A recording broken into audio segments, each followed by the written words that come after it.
স্ত্রীর জন্য যেতে কত কষ্ট, একটা স্বামীর ছবি ধরে ধরে শুধু রাস্তায় দাঁড়িয়ে তার সন্তান চেয়ে খুঁজে বেড়ানো, তার এক সন্তান শুধু বাবার জন্য যে হাহাকার, সেই হাহাকার গুলো আমরা কাউকে বলে বোঝাতে পারি না। আমার স্বামীকে 2013 সালের 28শে নভেম্বর ঢাকা কেন্দ্রীয় কারাগারের সামনে থেকে গুম করা হয়, যেখানে খুব বড় করে লেখা ছিল, রাখিব নিরাপদ দেখাবো আলোর পথ। সেই আলো আমাদের জীবনে আর আসেনি, সেই আলো আমাদের জীবন অন্ধকার হয়ে আসছে আমার সন্তানের জন্য। আমরা এখন শুধু চাই আমার স্বামীর সন্ধান দিক এবং এই বিচারটা যেন করা হয়।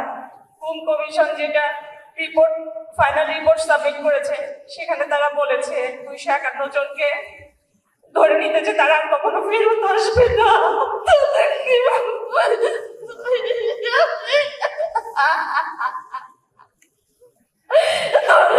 আমি এটা কাউকে বলতে পারি না।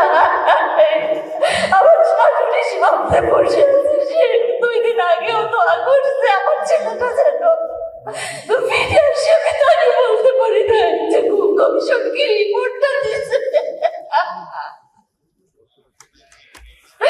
আমি বলতে পারি না যে তার ছেলে আর কখনো ফিরে আসবে না তার কাছে। তার বোনদেরকে বলতে পারি নাই তার ভাই আসবে না। এটা নিজের ভিতরে বয়ে বেড়ানো যে কি কষ্ট, কি যন্ত্রণা, সেটা শুধুমাত্র আমরা জানি, আমরা বুঝতে পারি। আমরা কেমন তাকে মৃত বলে ধরে নেব নাকি শহীদ হিসেবে ধরে নেব? আমি তো তারেক রহমান স্যারের কাছে জানতে চাই, আমরা কি হিসেবে মানুষগুলোকে ধরে নেব? বাকি জীবন আমরা কি হিসেবে তাকে মনে রাখবো? আমরা একটা দিনও পাই না যে তার জন্য স্মরণ করে মনে করে একটা দোয়া করবো। আমরা আজ কি যন্ত্রণা কাটাচ্ছি যেটা কেউ বুঝতে পারবে না।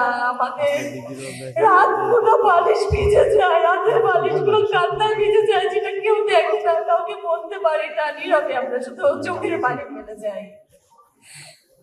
আমাদের সাথে তুলিয়া যদি না পাশে থাকতো, এই মায়ের ডাক না থাকতো, আমরা জানি না আজকে আমরা কোথায় আমাদের এই প্রতিবাদটুকু জানাতে পারতাম। আমি সেজন্য তুলিয়াপুর কাছে অনেক অনেক কৃতজ্ঞ যে আজকে অন্তত তিনি আমাদের পাশে থেকে আমাদের সাহস জুগিয়েছেন এই পর্যন্ত আজকে পথ চলার।